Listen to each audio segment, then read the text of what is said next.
ఆయుర్వేదం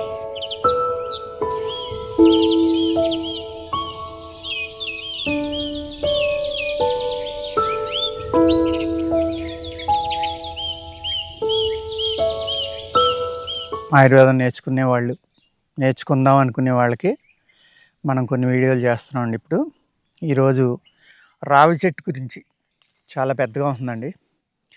మీరు దీన్ని ఆకుని ఎలా గుర్తుపట్టాలనేది చూసుకోండి. దీని తోక ఇలా ఉంటుంది.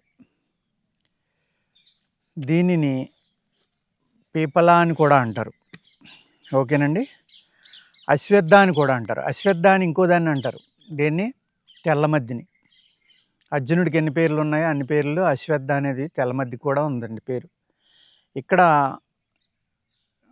ధన్వంతరి నిఘంటువులో ఎలా ఉంటుందంటేనండి, సాంస్క్రిట్లో ఒక్కదానికి ఒక 20-30 పేర్లు ఉంటాయండి. 50 పేర్లు ఉన్నాయి కూడా ఉంటాయి సాంస్క్రిట్లో.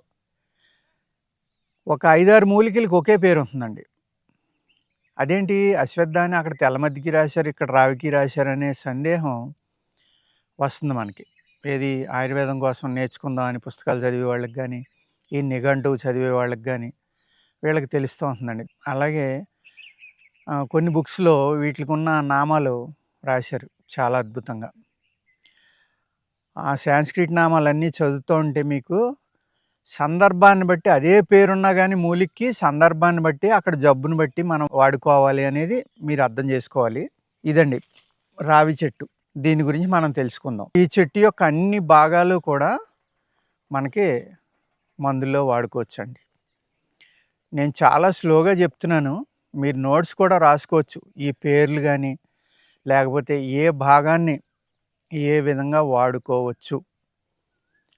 రావి చెట్టు యొక్క ఆకులు తీసుకుని మీరు లీటర్కి ఒక 5-8 ఆకులండి. లీటర్ నీళ్ళలో 5 లీటర్లు కానీ 2 లీటర్లు కానీ 3 లీటర్లు ఎంత తీసుకున్నా మీరు ఒక గాజు సీసాలో తీసుకోండి నీళ్ళు. ఈ చెట్టు ఆకులు కోసి ఉదయం అంటే ఆదివారం ఉదయం కోసుకోండి. ఓన్లీ సండేసే మొక్కల్లో శక్తి ఉంది, అది మీకు ఆల్రెడీ చెప్పాను. ఈ ఆకులను కోసుకుని 1 లీటర్కి పెద్ద ఆకులు అయితే ఇప్పుడు మీకు కోసి చూపించిన ఆకుల సైజు అయితే ఈ సైజు అయితే ఒక 5-8 ఆకులు వేసుకోండి అందులో లీటర్ నీళ్ళలో. ఈ విధంగా మీరు రావి చెట్టు ద్రావకం అంటాం దీన్ని. 3 రోజులు వదిలేయాలండి ఆకులను అలా నీళ్ళలో. వదిలేసిన తర్వాత ఆ నీళ్లు మీరు వంచుకొని ఆకులు ప్రాకుండా అవసరమైతే గుడ్డతోటి వడపోసుకోండి. మళ్ళీ గాజు సీసాలోనే వడపోసుకోండి. ఆ నీళ్లు నిల్వ ఉంటాయి, ఎండ తగలకుండా నీడని పెడితే మీరు ఇటు రూమ్ లోపల నిల్వ ఉంటాయండి. రోజు ఒక 50 ml తాగండి. ఇక్కడ మాత్ర చెప్తున్నాను. మాత్ర అంటే బాడీ వెయిట్ని బట్టి మనం ఎంత తీసుకోవాలి అని. ఎలా అవుతుందంటేనండి, మనం 50 kg వాళ్ళకి ఒక 200 mg 500 mg వచ్చి 100 kg వాళ్ళకి కూడా ఆ 500 mg ఇద్దాం మనం అనుకుంటే మందు పనిచేయదండి. ఆయుర్వేద శాస్త్రంలో మనకి ఒక చిన్న స్పూన్ చెప్పారండి, లేకపోతే కుంకుడుకాయ అంత చెప్పారండి, లేకపోతే మన ఏదో ఇండుపు గింజ అంత మాత్ర చెప్పారు, శనగ గింజ అంత మాత్ర చెప్పారు, లేకపోతే గురువింద గింజ అంత మాత్ర చెప్పారు అని అనుకోవచ్చు మీరు. అప్పుడు ఏమవుతుందంటే వాళ్ళు యావరేజ్ వెయిట్ కట్టి పూర్వీకులు రాసి ఉంటారని నా ఉద్దేశం. మనం 80 నుంచి 100, 120, 130 kg ఉన్న వాళ్ళు కూడా ఉంటారు కాబట్టి వాళ్ళు ఆ మాత్రని డబల్ చేసుకోవాలండి. మిగిలిన వాళ్ళు శాస్త్రంలో చెప్పిన ప్రకారం మనం వాడుకోవచ్చు.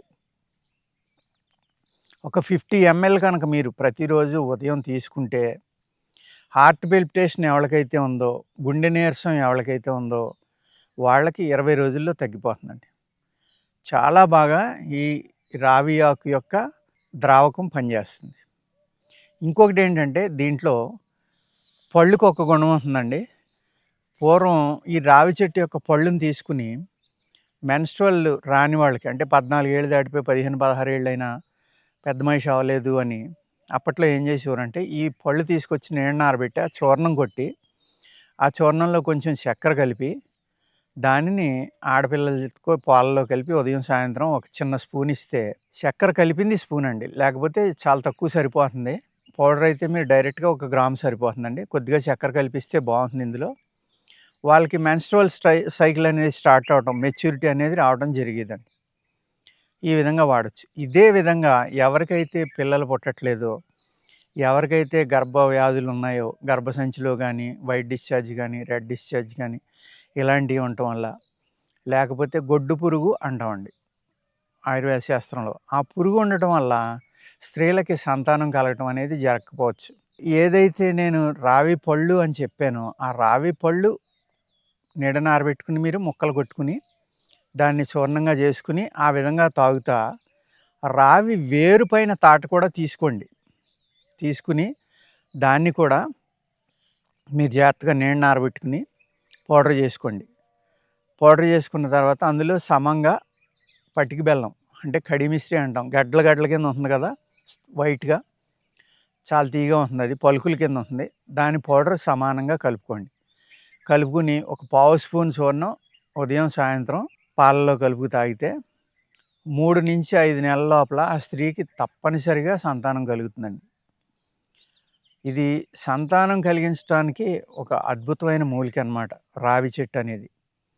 అదేవిధంగా ఎన్నో గుళ్ళల్లో ఎన్నో చోట రావి చెట్టు చుట్టూరు ప్రదక్షిణ చేయటం, రావి చెట్టుకి రంగురంగుల దారాలు కట్టడం ఇవన్నీ జరుగుతాయండి.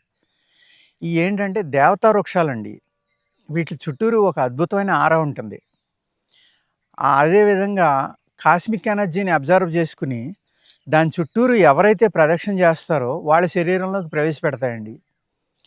ఎప్పుడైతే కాస్మిక్ ఎనర్జీ కానీ ఆ దేవతల యొక్క దీవెనలు అంటే ఆ దేవతా వృక్షం కాబట్టి ఆ దేవతల యొక్క ఎనర్జీ కూడా ఈ వృక్షంలో ఉంటుందండి. రావి చెట్టులో ఉండటం వల్ల ఏమవుతుందంటే దాని చుట్టూరు ప్రదక్షిణ చేసినప్పుడు వీళ్ళ బాడీలో నెగిటివ్ ఎనర్జీ కానీ ఇటువంటి ఏమన్నా ఉంటే అవన్నీ దూరం అయిపోవడం.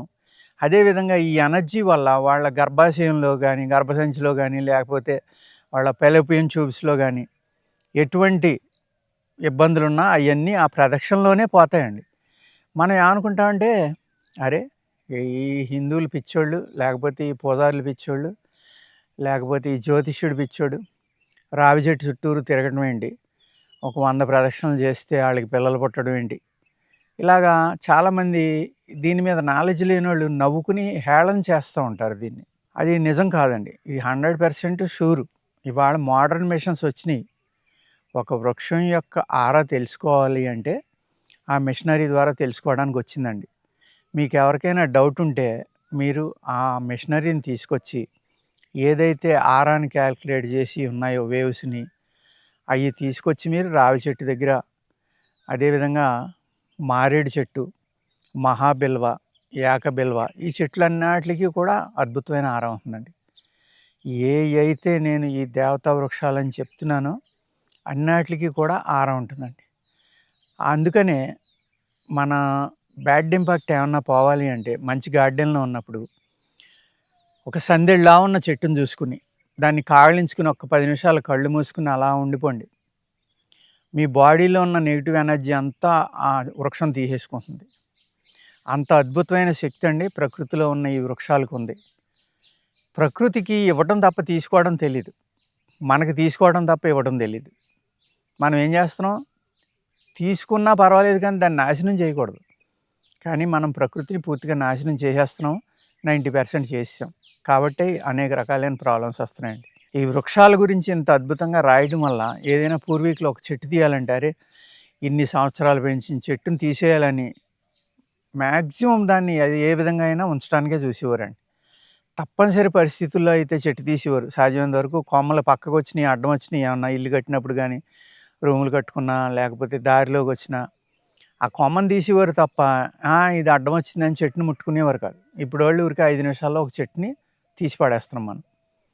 ఇటువంటి అద్భుతమైన దేవతా గుణాలున్న ఏదైతే బ్రహ్మాండమైన ఎనర్జీ ఈ సృష్టిలో ఉన్న ఎనర్జీని తీసుకుని మానవాళికి ఇస్తుందో అటువంటి వృక్షం చుట్టూరు మీరు ప్రదక్షిణ చేయటం వల్ల కూడా ఈ సంతానం కలుగుతుందండి.